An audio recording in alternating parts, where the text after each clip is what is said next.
কিন্তু আমাদের কাছে আমি ভালো কথা খারাপ কথা নয়, কিন্তু লিডার অফ দি হাউস হিসেবে আমি মনে করি যে 143 জন কাউন্সিলর তারা আমার হাত আমার চোখ। এটা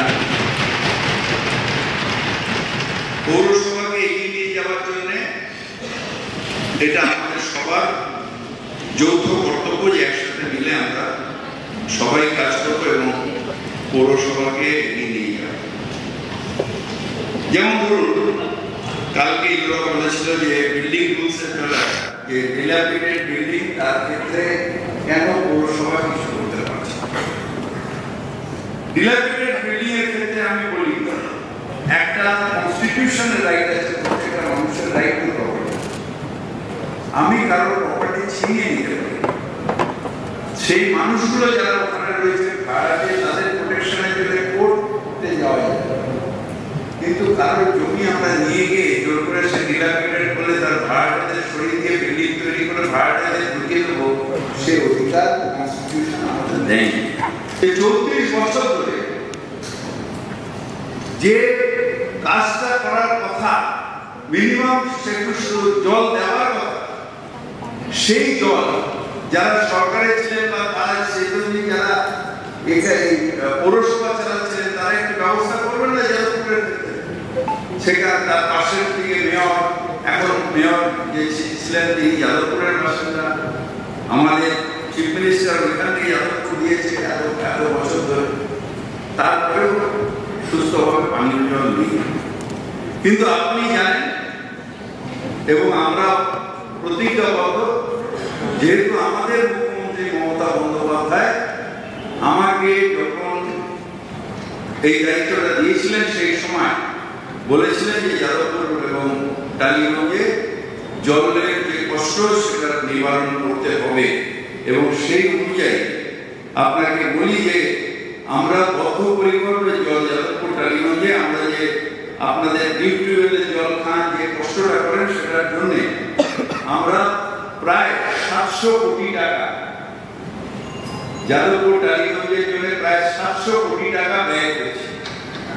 সেখানে আমরা এই জল সরবরাহ করার জন্য যখন আমরা এসেছিলাম 2010 সালে, তখন আমাদের এখানে কত ছিল আমাদের প্রোডাকশন, আমাদের প্রোডাকশন ছিল টালিগঞ্জ আমাদের পদ্মা এবং ইয়ে নিয়ে আমাদের 313 গ্যালন এমকে, তারপর আমরা আরো 130, তারপরে 70, এখন সেটা 513।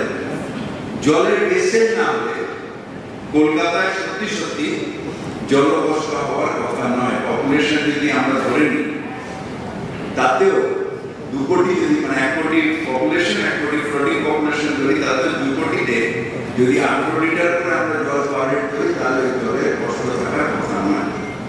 এছাড়াও আমরা যাদবপুর এবং টালিগঞ্জের জন্য ধাপাতে 20 মিলিয়ন গ্যালন আর ঢালাই ব্রিজ, অর্থাৎ যাদবপুরে লাগবে ঢালাই ব্রিজ 10 মিলিয়ন গ্যালনের কাজ চলছে এবং 26-এর মধ্যে এই কাজটা শেষ হয়ে যাবে, যখন আর নদীটা দিকে আর ডিপ টিউবওয়েলের জলে চান করতে হবে না, সারফেস জলে চান করতে পারবে। আমরা আপনারা দুটো করেছি বুস্টিং কমপ্লিট। এবার যেটা 2010-এ আমাদের ছিল টোটাল বুস্টিং কমপ্লিটেশন ছিল 11টা, 2010 থেকে 25টা রয়েছে, আর 18 থেকে 25 অবধি আমাদের 35টা রয়েছে, আর 55টা আন্ডার প্রসেস আছে, যেটা দিয়ে পাম্পের বুস্টার করলে ন্যাচারালি জল কষ্টটা হবে না। এছাড়া আমাকে সত্যি যদি বাবু বাগান নিয়ে বললেন, বাবু বাগানের জলের কাজ 95% প্ল্যান স্যাংশন, তাহলে এক্সিকিউটিভ ইঞ্জিনিয়ার ওটাকে ওকে করবে, আর যদি দেখা যায় আনস্যাংশন তাহলে এক্সিকিউটিভ ইঞ্জিনিয়ারের দায়িত্ব হবে সাথে সাথে এফআইআর করে ওইটাকে ভাঙার ব্যবস্থা করে। বিজেপি হাউসে দাঁড়িয়ে বলছে যে কাউন্সিলরের অনুমতি ছাড়া বেআইনি হয় না। দেখুন, আমি তো আইনের কথা বলতে পারি, আইনের কথা আমি লিডার অফ দি হাউস দায়িত্ব নিয়ে আইনের কথা বলতে পারি। আর আইন ছাড়া তো আমি এই কথা বলতে পারবো না। অভিন্ন ট্যাক্সের কথা বললেন ববিদা, অনটনেজ রয়েছে। হ্যাঁ, বেরোচ্ছি তো, আস্তে আস্তে তো বেরোচ্ছি। একটা সময় ছিল যখন পৌরসভায় আগের যারা ছিলেন বিকাশদা, তারা জমি বেচে অর্থনীতি সামাল দিয়েছেন, আর আমরা আনঅ্যাসেস প্রপার্টি যেগুলো অ্যাসেসমেন্ট হয়নি বা অনেক দিন ধরে ডিসপিউটেড আছে, সেগুলোকে ঠিক করে অর্থনীতি ঠিক করার চেষ্টা করছি। ট্যাক্স না বাড়িয়েও ট্যাক্সের আওতায় যাতে আনঅ্যাসেস যারা অনেক দিন ধরে দেননি তাদের নিয়ে এসে যাতে পৌরসভার খরচা চালানো যায় সে ব্যবস্থা করছি। সেটা তো আইন অনুযায়ী আমাদের প্রভিশন নিয়ে দরকার হলে ক্রোকেরও প্রভিশন আছে, কিন্তু আমরা দেখছি যে যতটা পারা যায় তাদের সাথে কথা বলে তাদের যাতে সেই ট্যাক্স পাওনাদারদের কাছে টাকাটা নেওয়া, এটাই একটা বড়। কি আবার ওই ট্যাক্স ছাড় দিয়ে এখন কিছু ছাড়টার কথা দাদা, কাল রত্নাসুর বললেন যে আইনি যে ভাতা, সে ভাতা বৃদ্ধি, এবং মীনা দেবী পুরোহিত বললেন যে ভাতা বৃদ্ধি 25,000 টাকা করার কথা, এরকম কোনো মধুচন্দ্রদেব বললেন আজকে মূলত। আজকে আবার মধুচন্দ্রদেব চেয়েছেন নিশ্চিতভাবে, সেটা আমি দেখেনি। আগে পরিষেবা দিই, তারপর আমরা আমাদের একটা অভিন্ন ট্যাক্স যেটা বলছিলেন আপনি যে সব জায়গায়, ওটার জন্য আমরা অলরেডি সরকারকে বলেছি যে যেটা ল্যান্ড রেভিনিউ যেটা, সেটা কলকাতার ক্ষেত্রে যাতে একসাথে করে দেওয়া যায়।